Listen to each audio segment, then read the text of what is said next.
Bonjour à tous, donc on se retrouve aujourd'hui afin de déterminer algébriquement des antécédents.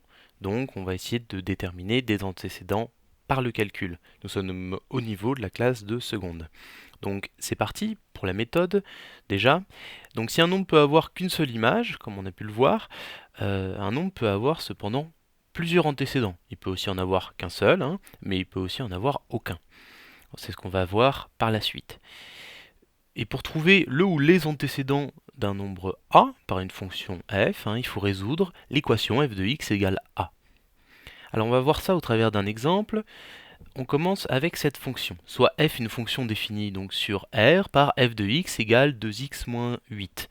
La question va être la suivante, déterminer l'antécédent de 10 par f. Donc, comme on vient de le voir, il va falloir résoudre f de x égale 10. Bon, l'expression de f de x, on la connaît, c'est 2x moins 8, donc on résout 2x moins 8 égale 10. Là, on se retrouve face à une équation qu'on sait résoudre. Pour se débarrasser du moins 8, on va ajouter plus 8 des deux côtés, donc ça va nous faire 2x moins 8 plus 8 égale 10 plus 8. Il va nous rester 2x égale 18. Maintenant, il va falloir diviser par 2 des deux côtés afin de déterminer x et on va voir que x égale 9. Donc là, on trouve qu'un seul résultat. On peut donc dire que 10 a un unique antécédent par la fonction f qui est 9.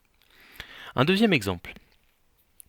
Cette fois-ci, on prend une fonction g qui va être définie sur R par g de x égale x au carré plus 5. On va avoir deux questions, de déterminer le ou les antécédents de 3 par g et ceux de 21 par g. Petit rappel de cours avant de résoudre cet exercice.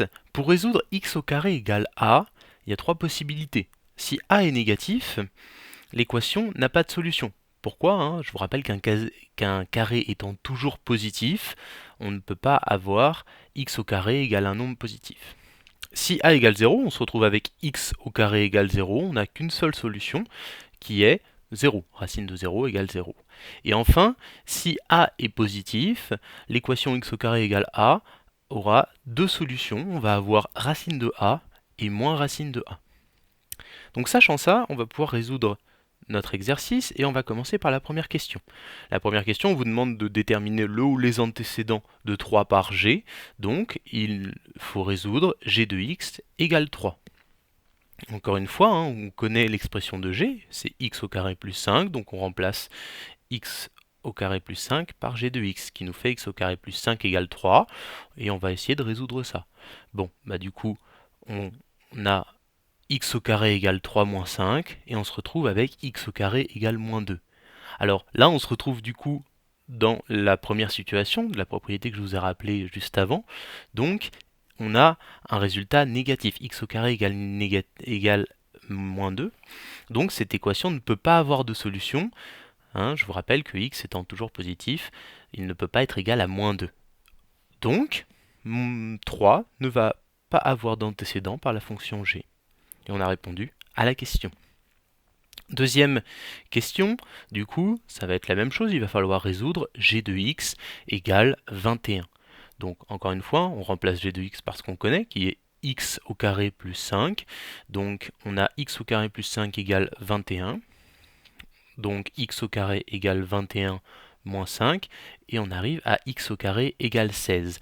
Donc là, on a x au carré égale un résultat positif, donc on est dans le troisième cas de la propriété que je vous ai rappelé. Donc on a deux solutions. La première solution, c'est racine de 16 ou moins racine de 16. Donc racine de 16, c'est 4, et moins racine de 16, c'est moins 4. Donc on a deux antécédents. 21 possède ces deux antécédents qui sont 4 et moins 4. Et encore une fois, on a répondu à la question.